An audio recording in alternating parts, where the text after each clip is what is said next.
This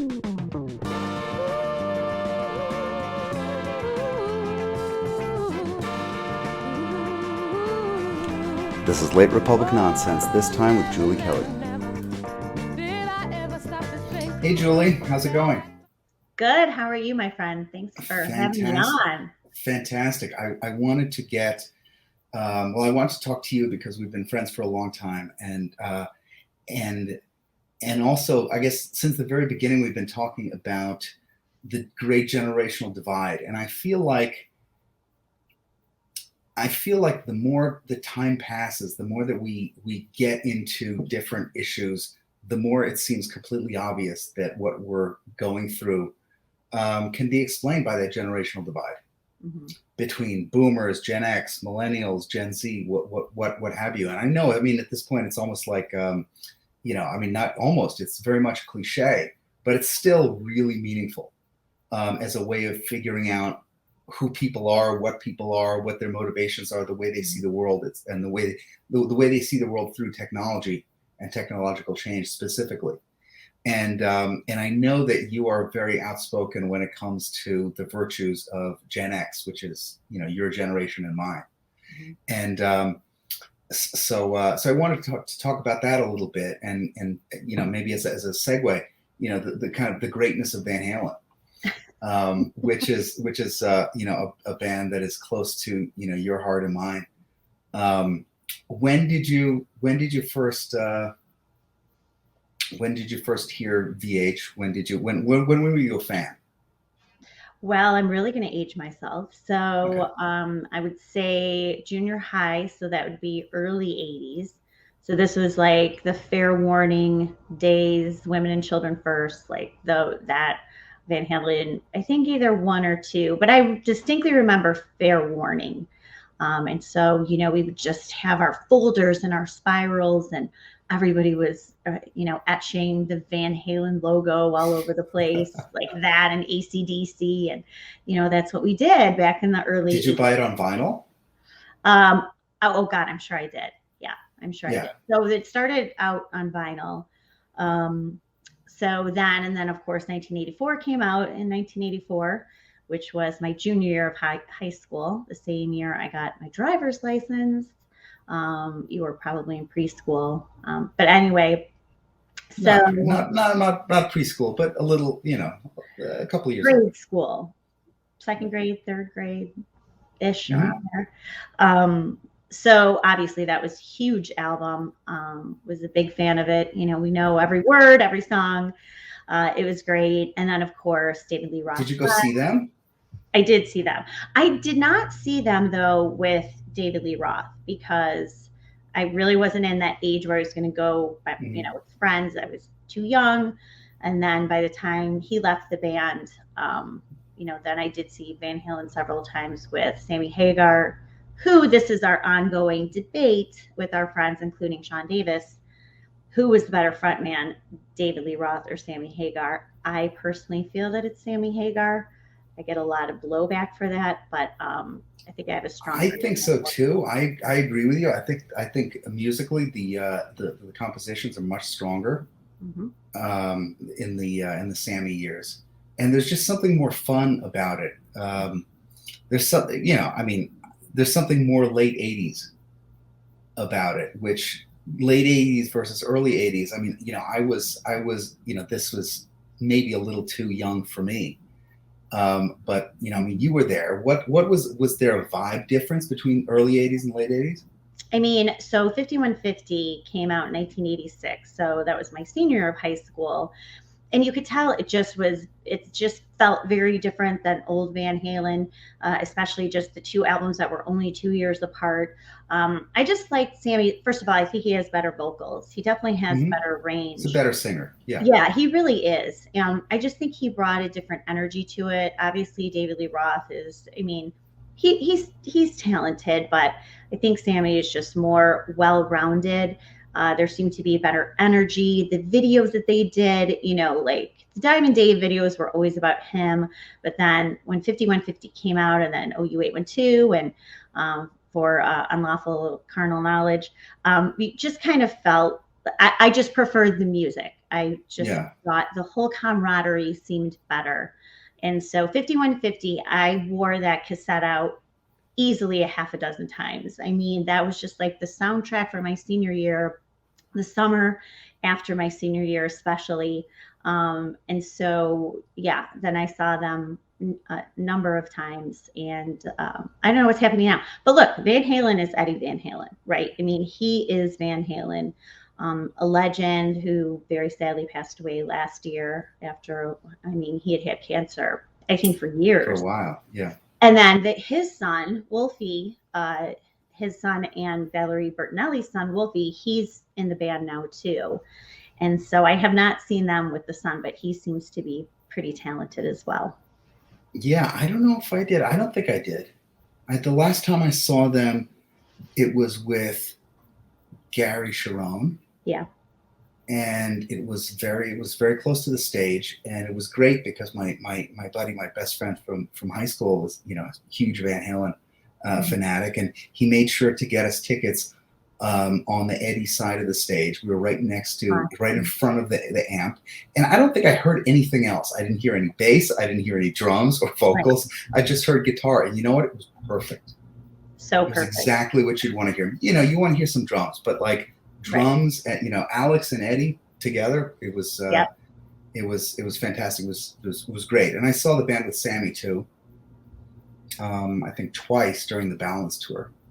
Okay. And again, it was my senior year of high school. Nice. And there's something so summer about that band, and there's and yeah, it's that kind of thing, that, like, you know, late high school musical fun thing was very intimately tied to driving, which is like I talk about this all the time, you know, with folks about how the kids don't want to drive today, which is kind of unimaginable to me. So you've got kids. Do they want to drive? Yes, luckily they did, because we're in the suburbs. We're in Chicago suburbs. Sure. So I know a lot of city kids didn't want to drive, don't drive. But here in the suburbs, it's sort of a necessity. So to your point, you know, going back to our high school years, that was when you just scooped everyone up and, you know, you played Van Halen or Def Leppard or AC/DC, whatever it was. Threw in a little Madonna, Michael Jackson, whatever. There was no U2 or REM, never allowed in my car. But anyway. That's funny, because I think I had the same kind of rule too. Those were two bands that I don't know why. I was unable to appreciate either of them. I am totally with you. I think U2 has to be one of the most overrated bands of all time, really.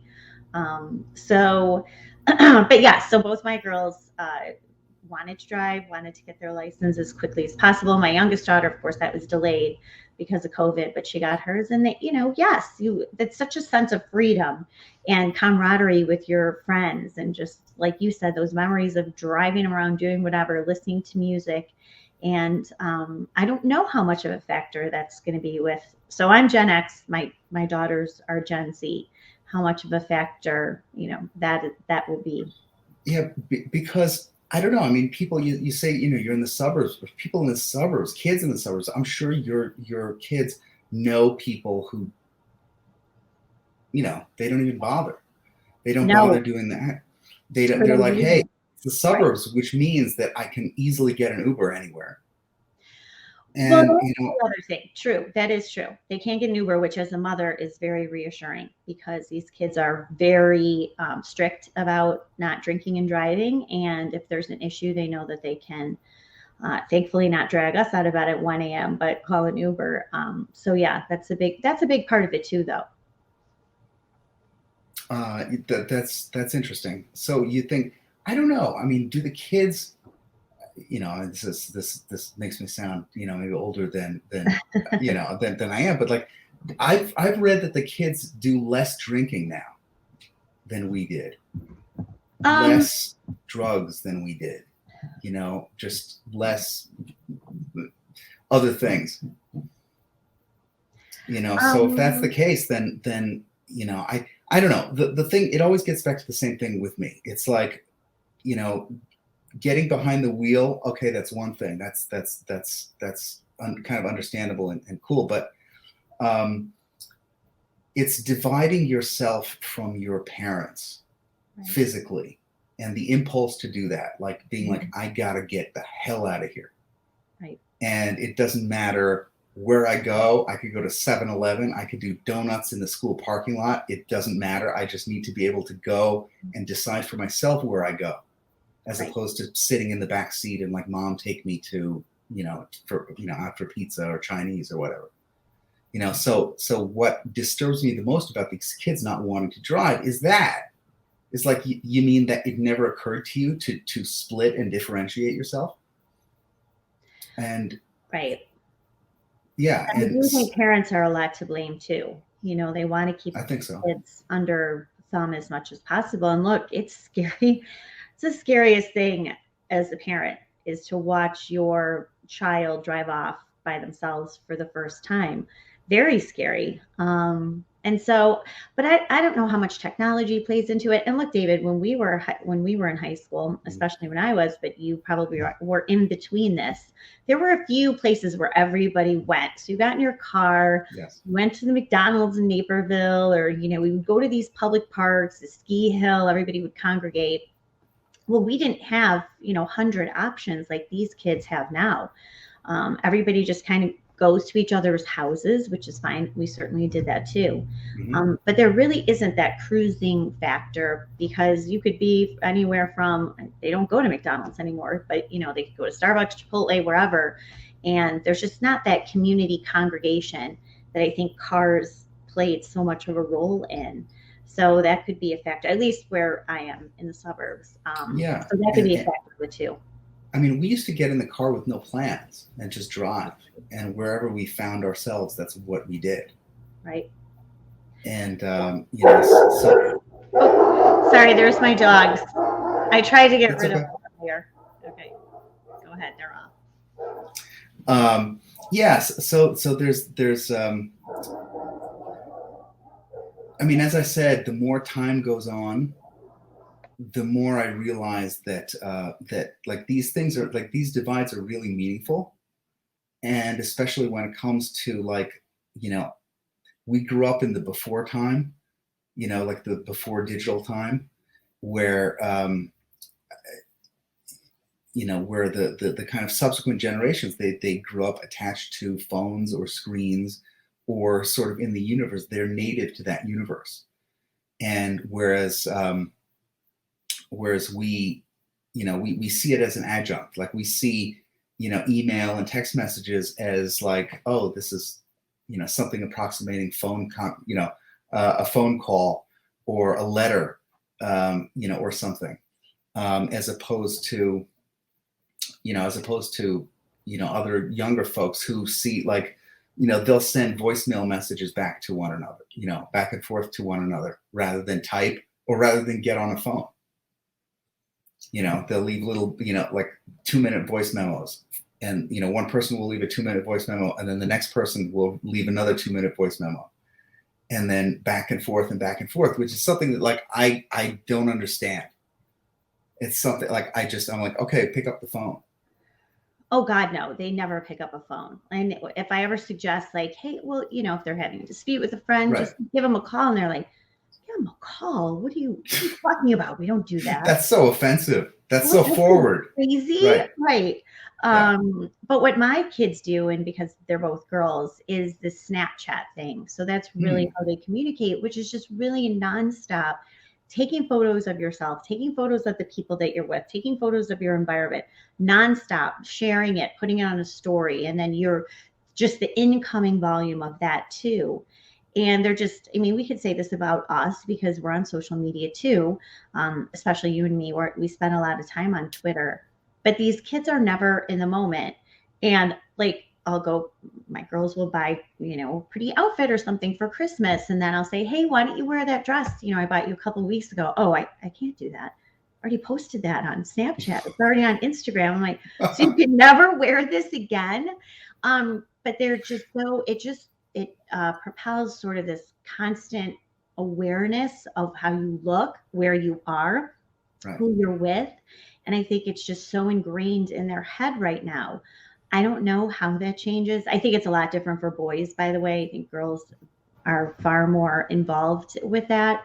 I don't know how or if it changes, but it really has just monopolized their attention, their just consciousness about themselves all the time. Right. And you could tell it really impacts them. Sometimes I'll just have to say, Sure. you need to get off Snapchat for the weekend, for the day, for an hour.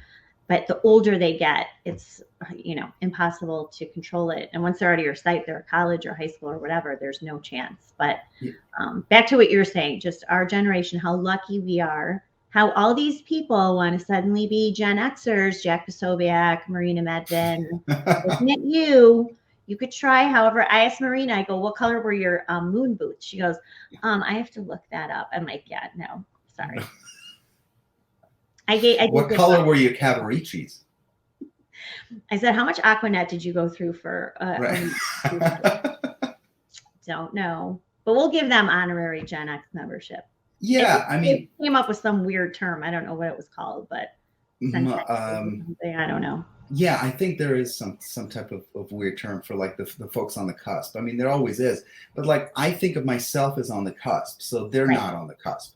They're not. They're off the cusp. Yeah. Because how old? What year were you born? When were you born? 76. Okay. Yeah. You're definitely. I think you're right there. What is the cutoff? I think it might be 80. Is it I think it's 80. Yeah. I mean, I think you're there. You're all right. I think it's 80, but it also has. I mean, it's the way these things go.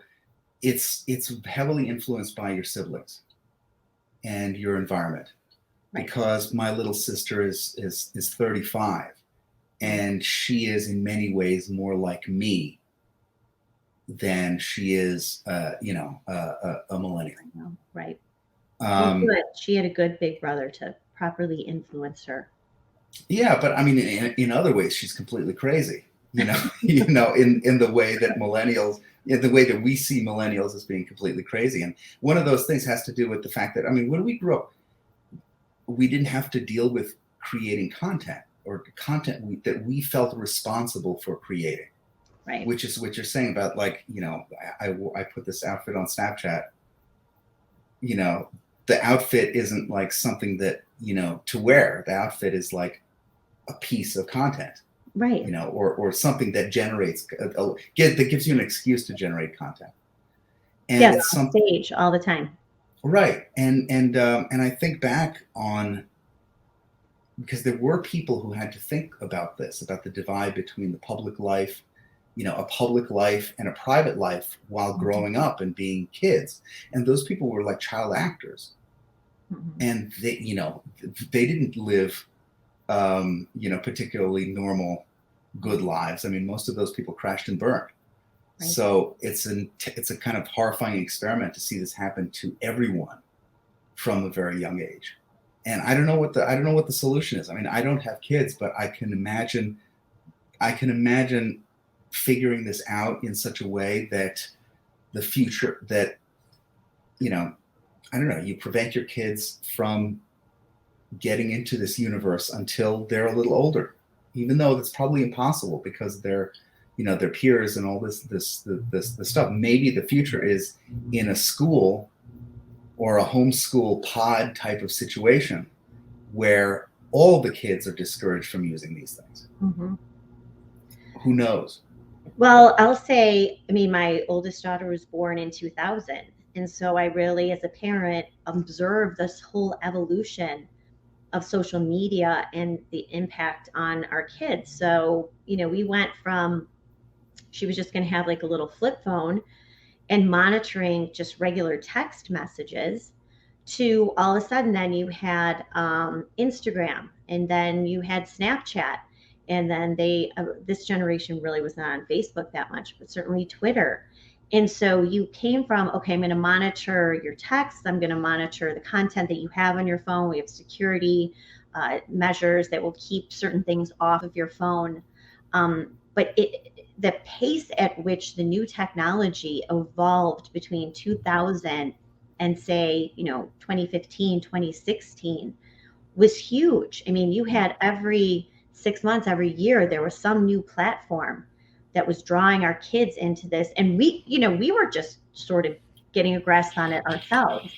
And I hate to compare it to our parents in the 80s, but look, our parents played, we had video games, but they were, in a certain area, and our parents were there too. We didn't have, if we were on the phone, like we were joking the other day, if you're on the phone, you were in your parents' house. I mean, this is nothing new. But all of a sudden, you not only they were just independent with their phones, you could drag it out as long as you possibly could. But then once they had their phones, it was just constantly trying to monitor it. And then once they got off into high school, or say junior, even junior high. It's just impossible, right? It's impossible. And then you have to somehow empower them to limit themselves, which again is impossible. So I do think as they get a little older, because they have no understanding of what limiting means. We have an understanding of what limiting means, even though like we often screw it up. But we have that conception, which is that like we know what it's like to not be connected all the time, because for most of our lives we weren't connected all the time. Right. But if you don't have that, it's like what does it mean to be offline? It means a punishment. It means like something ridiculous. And I often so you have been doing really, really amazing work. I mean, probably if there was if the term meant anything anymore, and I'm sure you hear this every single day, that you would get a Pulitzer for for your work specifically in regards to to January 6th, and telling the story of the incredible injustice and the unbelievably heavy hand of the government in creating a politicized narrative. Well, really, what they're doing is, as you show really kind of beautifully, is they're backfilling the narrative by aggressively pursuing, some of these people who, in other contexts would just be, would get away with, small little misdemeanors, and it would be nothing if they would even be prosecuted at all. Right. So in order to create the specter of insurrection, they have to have insurrectionists. And unfortunately, it's like the little people, it's the people who, as we saw with RussiaGate, which is another story that you were all over from the very beginning. It's the people without connections. It's the people who are very easily sort of stomped down, who are who are the most frequent targets. The people who don't know journalists, who can't, who don't have a lot of well-known people being able to testify on their behalf, who are often slammed down. So I wanted to thank you for that, and ask you, like, at what point did you decide to embark on telling the story of these people? Because you've released a kind of a book length version of some of this stuff, which is really great, and I heavily recommend it. I'll have the link down below. But like, at what point did you decide like this is one of the, if not the most important story in America? Well, it's funny. It was a year ago this week that my first article calling these people political prisoners was published at American Greatness. And I think seeing other coverage, I thought January 6th would happen that day. I did not have the same reaction. I was not horrified. I didn't call it an insurrection. I thought, first of all, this looks kind of sketchy, because this is not how Trump supporters behave. You've had hundreds of rallies for years, including 2 other Stop the Steal rallies in November and December in Washington, D.C. The only people who perpetrated violence were left-wing activists attacking Trump supporters as they were leaving those events, as you recall. So it looked really suspect from the beginning. And then this whole orchestrated insurrection word came out. And for those of us like you, too, who had covered what the Democrats and Never Trumpers were planning ahead of time in 2020, this transition integrity project, which put together it kind of gamed out a war plan depending on the outcome of the election. We already knew that there was going to be violence. How it was started, though, is still, in some regards, an open-ended question, not so much anymore. But at any rate, I didn't have the same view of what happened that day. I know you didn't either. It was clear, my first article after January 6th was the Capitol riot quashes the big lie, right? So this was the whole idea, is to shut down. And that's what happened that day. And this is important, David. I say this a lot. The people who wanted what was happening in Congress shut down that day was not Republicans, it was Democrats. It was not the certification that they wanted to stop. What Democrats wanted to stop was contesting 6 states that we know had unlawful voting, ballot harvesting, ballot counting in those states. So what was going to happen? You had enough senators and enough congressmen who were going to contest the states as they were being read off. Then there would be 2 hours of debate in the House and Senate, in Congress, vetting out for the public for the first time the irregularities, the illegalities in those states. That is not what the Democrats wanted. So then you have the quote unquote riot, insurrection, whatever you want to call it. I call it an inside job, to shut down just as they're starting to discuss Arizona's election results. What happens? They clear out the chambers, Senate's cleared out, House is cleared out, everybody evacuates, the mob comes in, is let in, is provoked, is whatever. And then they go back at 8 o'clock, and what happens? The senators who were going to contest, most of them, completely bail. They start talking about what a horrible day it was. We can't go forward with this audit now. We need to move on.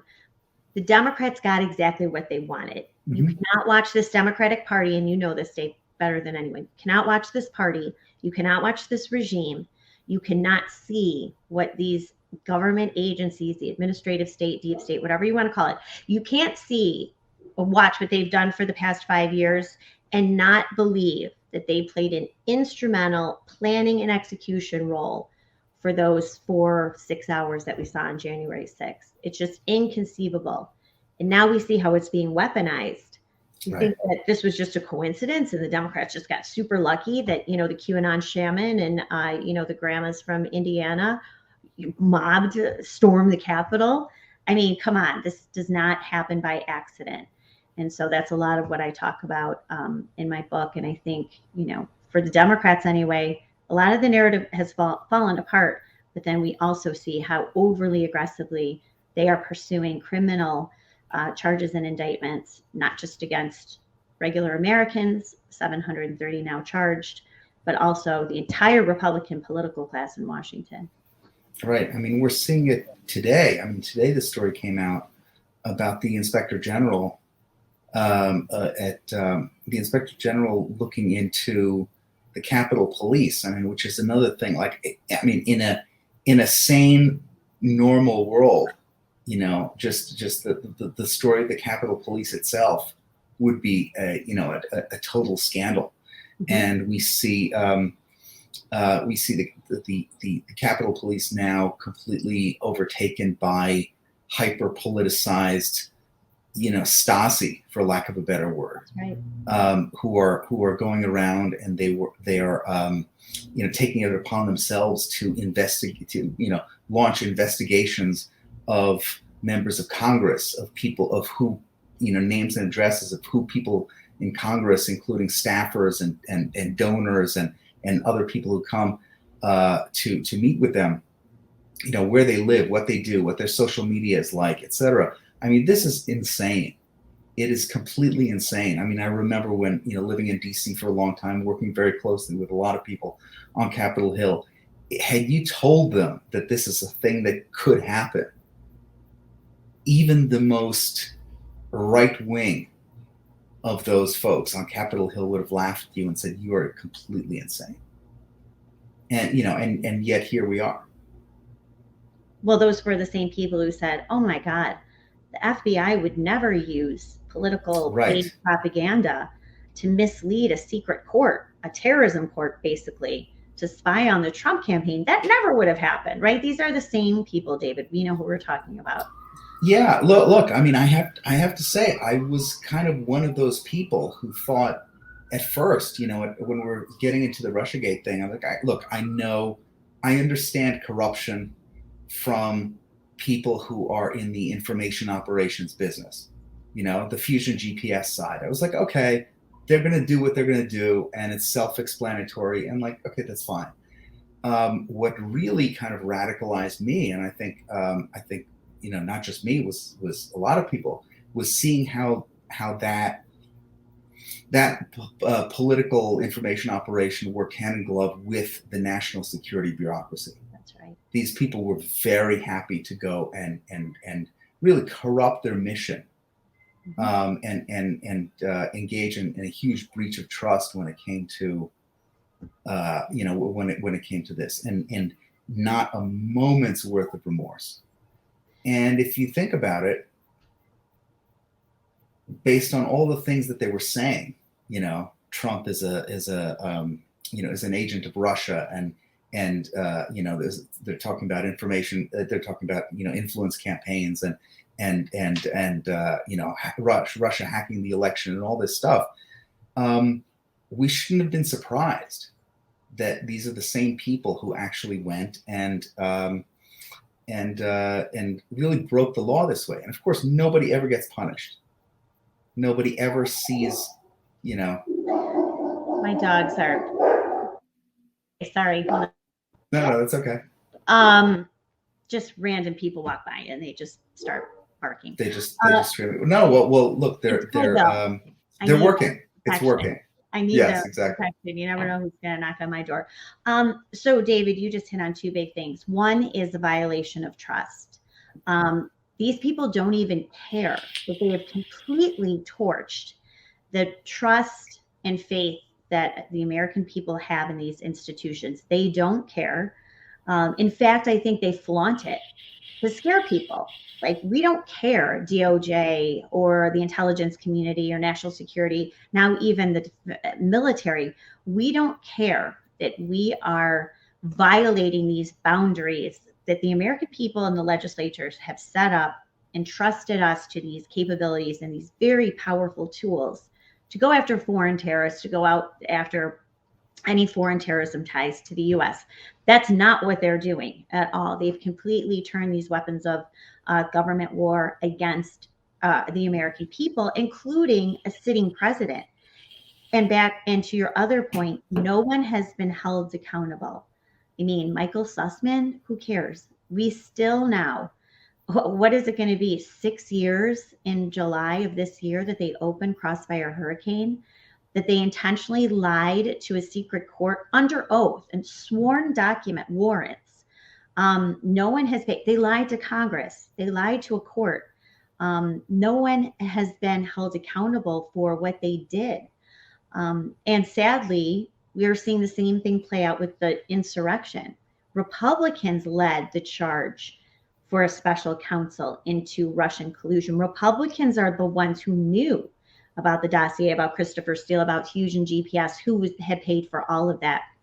They knew that as early as 2017. And instead of using, at that point, they had a gift, right? 2 years of controlling Senate, House, and the executive branch. Instead of blowing all of that up, RussiaGate, what did they do? They supported the appointment of a special counsel, derailed the first half of Trump's presidency, covered up what happened.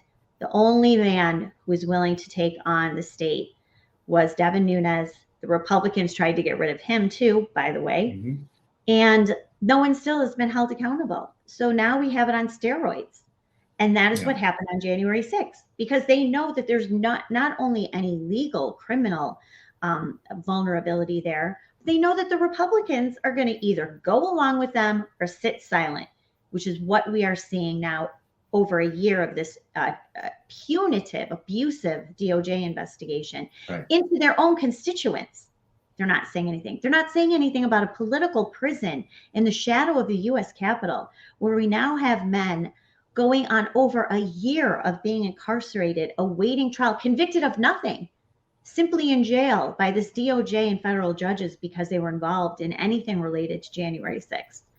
And this craven Republican leadership, especially in the U.S. Senate, this is why the Democrats just didn't laugh, because now you hear, oh, we're going to get power back. We're going to do the same to the Democrats. They know that they're not going to. Furthermore, the Democrats have the DOJ. So even if they have the January 6th committee, they have subpoenas, they make criminal referrals to anyone at this DOJ, it's going to go nowhere. They lost their chance. They gave it away. And that to me is an unforgivable sin to the Republican Party, especially people who are still in leadership today. Right. And I see the same thing. I mean, you have folks like Liz Cheney, Adam Kinzinger, and all this stuff. And like, frankly, okay, they don't like Trump, but I think they're getting away far too easy from folks on the right who hate them by saying these people are just never Trumpers, or these people are just anti-Trump. They're not. I don't give a damn how they feel about Donald Trump. He's not the issue. The issue are Republican voters. The issue is people who, it was very clear, as you said before, it was very clear on January 6th what the play was going to be. Mm-hmm. Immediately was clear when they started to scream about insurrection, when they start to scream about this, like, that is a word that means something. Okay. I will agree that these people were hooligans. I will agree that, like, there was a riot. How it started is a different matter. We didn't know anything on January 6th, but, like, were there people who went overboard and broke the law and did, and trespassed? And of course, sure. But to raise it to the level of insurrectionists who were within inches of toppling our great democracy, a bunch of people who showed up unarmed in the most heavily armed country in the world. Who left who left their guns in Virginia, stayed in Virginia, left their guns that they legally transported, left them and stayed in Virginia instead of in DC, left them there. That's insurrection. Right. This is the great insurrection. This is the great coup attempt, right? Like, this is a legitimate coup attempt. So immediately we saw these things happening in real time. And some of us, you and I in particular, were screaming, at least on Twitter, we were screaming at other people who were, who were frankly stupid. And without foresight, without any idea of what time it is and what the enemy has done over the course of 4 years in RussiaGate, which is, yes, this is going to be a plan. Like, once you call them insurrectionists, you've lost. Right. You've lost completely, because you are setting up the scenario where the people who disagree with you politically, and, like, that's half the country or more, are, either insurrectionists themselves or are sympathetic to insurrectionists, and then the entire constellation of kind of counter-terror vocabulary comes into play, where it's like, well, you have material support for the insurrectionists, and all kinds of an entire universe of counter-terror industry went from going after Al-Qaeda immediately to going after the American people, kind of seamlessly. And this was so predictable. That's why they keep comparing. They're desperate to compare January 6th to 9/11. That's why you've heard everyone from Merrick Garland to Joe Biden, Kamala Harris, compare these to the worst terror attacks that the country has ever endured. I think that backfired on them, because it's one thing for the American people to believe what they saw that day was true, was sort of this organic uprising incited by Donald Trump instead of an inside job. But also to make those comparisons to justify what they are doing now. So that's why I write in my book, January 6th, that the Democrats have used this to launch a war on terror against the political right, which of course predated January 6th. We've been talking about RussiaGate and other things. But that is why people have to reconsider what they think that they saw happen on January 6th. And you have these Republican enablers. I mean, Liz Cheney, I wouldn't even call her Republican, Adam Kinzinger. You had all of these people, Senator Todd Young. You had Senator Mitt Romney. You had Dan Crenshaw this week pushing back on the RNC's censoring of these two Republicans, not because of their views, because they are working hand in hand with Nancy Pelosi, Adam Schiff, Jamie Raskin, Democrats who have lied to the American people repeatedly, leaked classified information, misled repeatedly about Russia collusion. Liz Cheney is part and parcel to what they're doing now. And there was a New York Times article this week, and I urged people to read it. Once in a while, the New York Times really does some good work. And this explains unintentionally. Right. Usually unintentionally. Yeah. Well, I think what they try to do is they will describe things trying to scare people, and then they describe it and you're like, whoa, look at what's happening. And that was the article this weekend that talked about how this committee is acting not as a fact-finding inquiry to prepare these reports, but as a separate criminal prosecution into January 6th, which is already happening in DOJ. They have hired former U.S. attorneys. They have professional investigators on their staff. They've issued 100 subpoenas already, which I think the Benghazi committee they wrote only issued about a dozen. You have 100 subpoenas in this, including to big tech companies trying to collect personal information. 400 and some odd witnesses, all this sworn testimony, all these documents. And then, of course, seeking President Trump's records, everything that he had dating back to April 2020. What does that have to do with January 6th? It doesn't. It has to do with the election, right? It has to do with their efforts to ensure election integrity and their plans to contest whatever the outcomes were in these states. This has nothing to do with January 6th. It has to do with their efforts to steal the election and to silence any investigation or skepticism, even public criticism of what happened into the elections. What this January 6th committee is doing, and let's just talk for a second about executive privilege. So they have subpoenaed all of Trump's records dating back to April 2020. For the first time in American history, you have an incumbent president who not once but twice has denied executive privilege claims for his predecessor. That has never happened before. So you had Joe Biden's legal team twice saying it was okay for the National Archives to quickly produce all of these documents that the January 6th committee wanted, because January 6th was so horrific. It was such a terrible, unprecedented attack that we needed to violated norms. You know, where are constitutional norm people, David, who for years said Trump was going to violate those norms when it's the Biden regime and the Democrats doing it? So now they are going to have in their hands known leakers and liars like Adam Schiff has all of this, will have all of Trump's records. They have all of Mark Meadows. They're going to have it from top Republicans. They have Jeffrey Clark's. They have, you know, they're going after Kevin McCarthy, everyone related to Trump. They want everything so they can leak it. They can damage these people, destroy their reputations, which is what they did in RussiaGate. But instead of doing it to somebody like Carter Page or Mike Flynn, they're going to do it to people like Kevin McCarthy or Mark Meadows or other prominent. Well, I hope they get Kevin McCarthy good and hard. Well, I have, you know, hard to defend him. Yeah, it's hard to defend him, and you know what? I mean, in his case, I don't care. I agree. No matter what they find on him, I can't envision a universe where I would be made to defend him or care.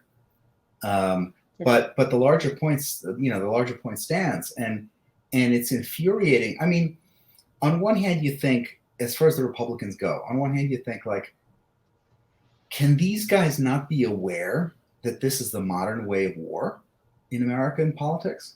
I mean, this is exactly how you do it. You go, you know, by hook or by crook. I mean, going back to Obama, remember when Obama had the records of his I mean, you know better than anybody, the records of his primary, Jack Ryan, Yep. You know, the divorce records unsealed. And, you know, he dropped out, but had he not dropped out, absolutely that stuff would have been used against him.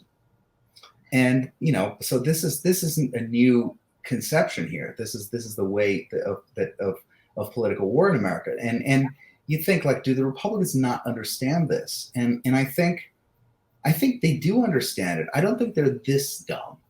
They're dumb, but they're not this dumb. They're cowards. You're right. They're not dumb. They're just They're Yeah, crazy. and look, they're taking it. I mean, it's the same thing with with the folks in who are political prisoners in January in in regards to January 6th. You know, Dan Crenshaw and all these guys and Lindsey Graham and whoever, they are embarrassed of these people. They hate these people just as much as any Democrat hates these people. And they are stupid in that they believe that this is as far as the left will go. Mm-hmm. We can toss these people overboard. They're nothing. Right. You know, let them be crushed underfoot by the government, but we will forever be the reasonable folks. And part of me is so disgusted by this. Like, I would love to see these guys. I would love to see, right. Part of me would love to see the DOJ really go and destroy Lindsey Graham, right. and destroy Dan Crenshaw and do it, because that's, frankly, it's karma. On one hand, but on the other hand, by the time I realized too that by the time they get to destroy Graham and Crenshaw and these people, by that time so much of the right will have been leveled, destroyed. That's right. Yeah. Well, that's why Lindsey Graham made all of his empty promises about getting to the bottom of RussiaGate and other things that had happened under the Obama administration, and then holdovers into Trump. He made all those promises, but really was covering it up. I think Dan Crenshaw probably is doing the same thing, but shame on him. He was confronted directly by someone asking about political prisoners, and he suddenly, Mr. Macho, extremely arrogant, which is fine, but also never seems to be at a loss for words, suddenly really didn't have any explanation why he couldn't stand up in defense. You don't have to defend what these men are accused of doing, but you have to defend what you claim, with the Constitution and the rule of law and the Bill of Rights and all the things that these people love to blabber about, like Liz Cheney, who I actually believe is stupid. She's not just weak. I think she actually is dumb, because every time I listen to an interview, she says the same thing over and over, which is nothing. So you want to defend the rule of law and Constitution. Well, what about the First Amendment? What about the Fourth Amendment? What about the Sixth Amendment, the Eighth Amendment? All of these that are being egregiously violated in this January 6th investigation against people who have no power, David. They can't go Right. to friends in DC like some of the January 6th targets, which is still horrific what's happening to them. But these are people who've never been, they're veterans. They've never been in trouble with the law. They have clean criminal records. They had no idea that the system was going to be so rigged against them. They had public defenders who were not defending them, court-appointed attorneys who hated them. These lawyers had no problem telling them, I hate Trump. I hate Trump's voters. Why were you there? Why would you ever defend this president? Putting some of them through reprogramming, forcing them to watch movies and books about how. I mean, this is one of the most disturbing aspects of this that doesn't get enough play. Right. Is there's a very real. I mean, this is this is cultural revolution shit. Here in terms of the reprogramming, political reprogramming. And it's also from judges. You just had Yes. a judge, Amit Mehta, DC District Court judge, very smart man, by far the smartest judge on the district court, which is not saying much, but he is extremely intelligent, extremely shrewd. He sentenced someone who pleaded guilty to parading in the Capitol. This is a Class B misdemeanor. The DOJ has had the most plea deals for. Wow, big deal. Sentencing him to 14 days, berating this man for believing a lie. You believed a lie. You believed the election was stolen. You believed political leaders who were telling this lie. Now, this has nothing to do with somebody going into the Capitol, breaking whatever law it was, trespassing, parading, whatever it is. This has nothing to do with, you broke the law, here's why. These judges are berating the even misdemeanor offenders for believing a lie about the election. Since when? Okay, so now can we round up everybody who told us that the 2016 election was stolen because of Donald Trump and Vladimir Putin? Let's round up all those millions of people who believe that, who still believe it to this day. Yeah. Yet you have federal judges saying that somehow that is a crime. And instead of these defendants saying, yeah, well, screw you. Yeah, I still think the election was stolen. Throw me in jail for 14 days. I don't give a shit. You are defending. I can think whatever I want. Just They don't though, because they're afraid, and I get it. And their public defenders are going along with it because they know this is what these judges want to hear. I mean, it's just, and I cover all this in my book too, but we'll have a whole other book now what's happened since then. And of course, the trials that are starting this month in Washington, D.C., like these January 6th defendants have any shot of a fair trial.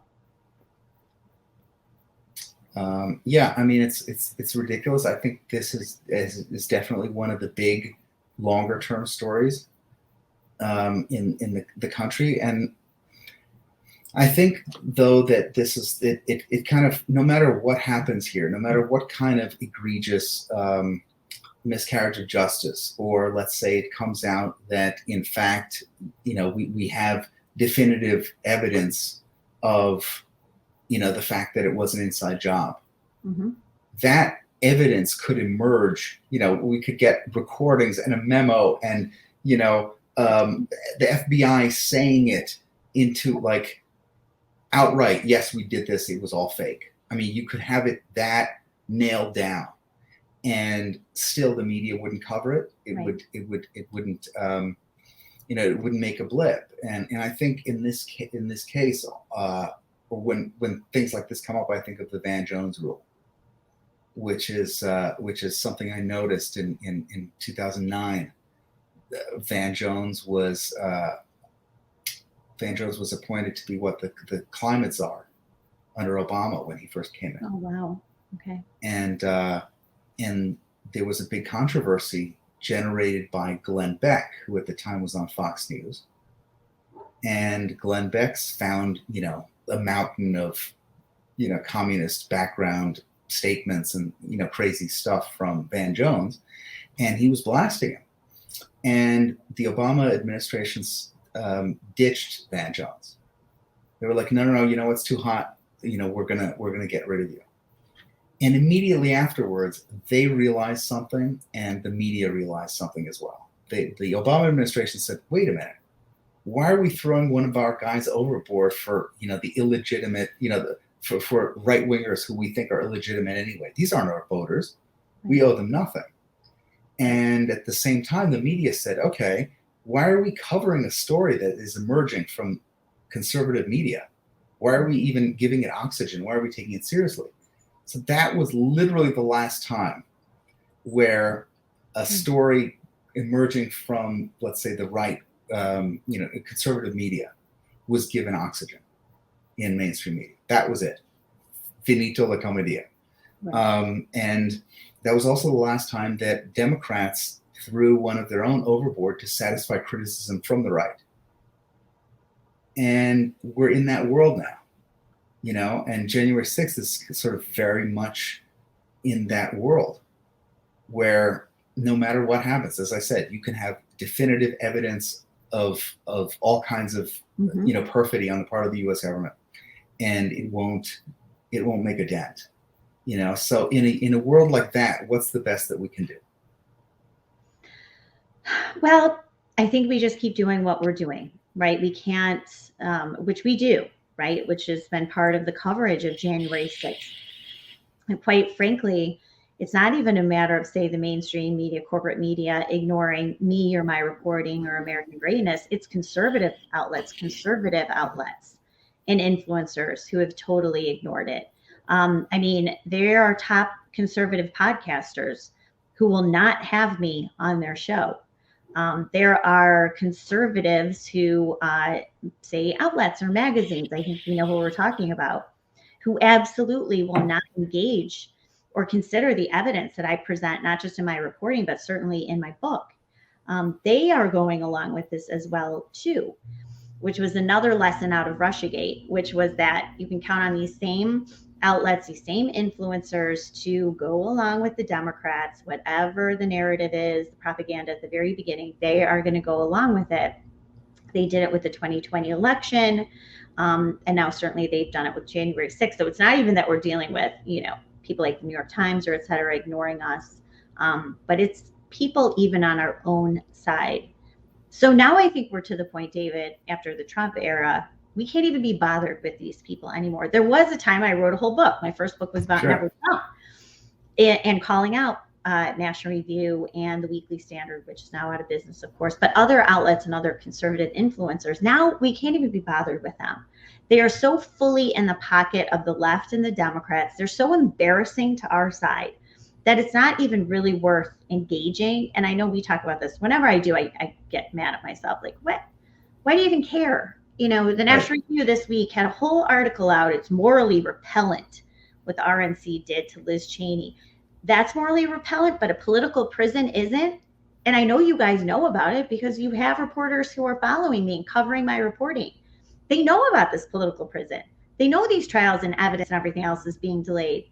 But yet the RNC is the bad guy, not the DOJ. Like, it's embarrassing. Like, they're just embarrassing. I don't even want them to be considered on our side because they're not. They're fully on the other side, and that's where they should go. And they're sliding off into irrelevance. Yes.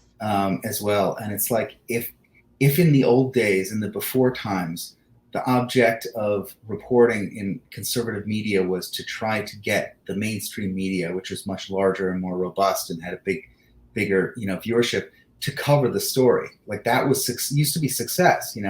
If you get your thing into ABC News and they're talking about it, and Fox and CNN and NBC and the whole thing, like, that was a victory. But I think we're in the, we've long been, 15 years been in the era where those things are not possible.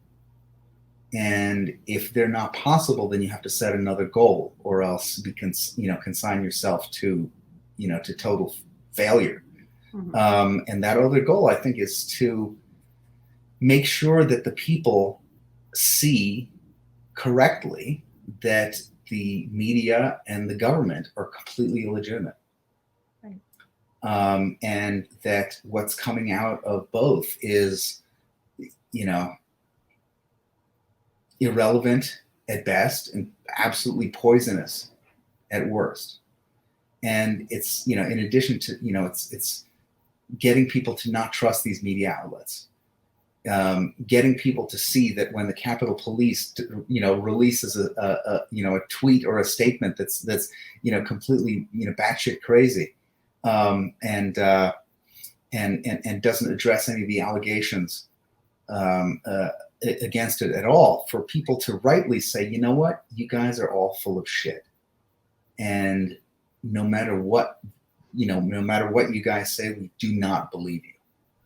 And I think that's the only legitimate place to go. That's the only legitimate place to go. And if by now you don't get it, after RussiaGate, after January 6th, I'm like, it's the cover up of the Bidens, like all of that. Right. If you still think that these institutions are all legit, that they're honest brokers, and sometimes they just make mistakes, instead of like that Time Magazine front cover article from February 2021, after all the dust had settled, Time Magazine finally brags about all these powerful interests that collaborated. Right. They said to save democracy, but it was to steal the election for Joe Biden. That's exactly what happened. So after all that time, we were told it was a big lie.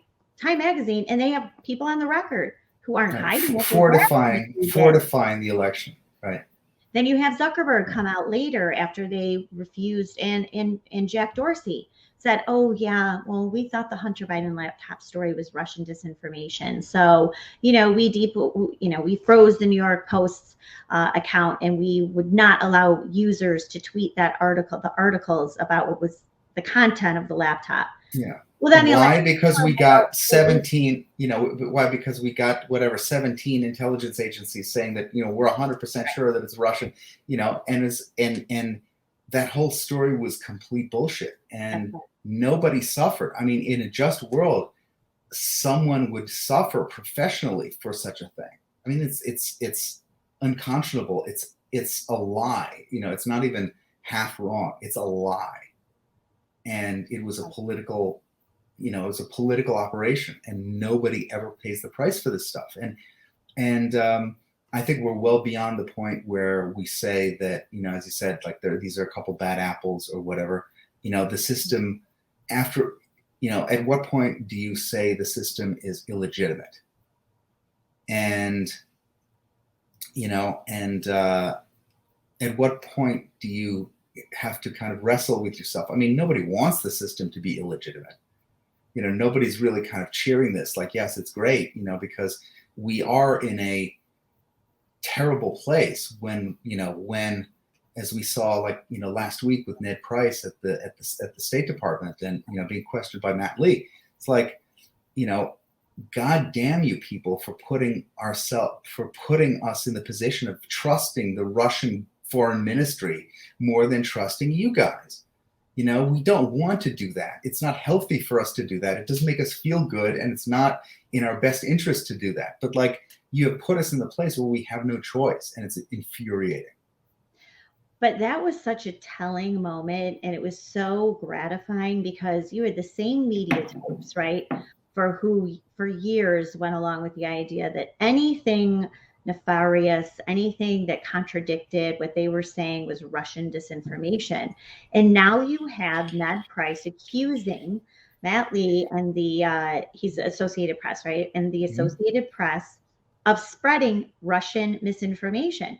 Then you have New York Times reporters like Maggie Haberman came out and said, how dare they suggest that any criticism or inquiries about the evidence they have about what's happening in the Ukraine and Russia, how dare they suggest? And it's like, LOLGF. You guys created this, you think, and this goes back to January 6th too. Right. The Dan Crenshaws of the world, whoever it is, you think what you create is not going to come against you. You're going to be the first person that it's turned against, which is exactly what Ned Price did. And then you had all these reporters say, and I think a few Democrat lawmakers said, well, wait, just raising questions does not make you an agent of Russia. Yeah, it does. Because those are the rules you set starting in 2016. So you thought it was only going to work against Trump and Carter Page and Mike Flynn and, Devin Nunes and whoever. But actually now it works against you, because that's when you give it your imprimatur, you think it's not going to be turned on you. Every single time, read a history book. I mean, that's how this always happens.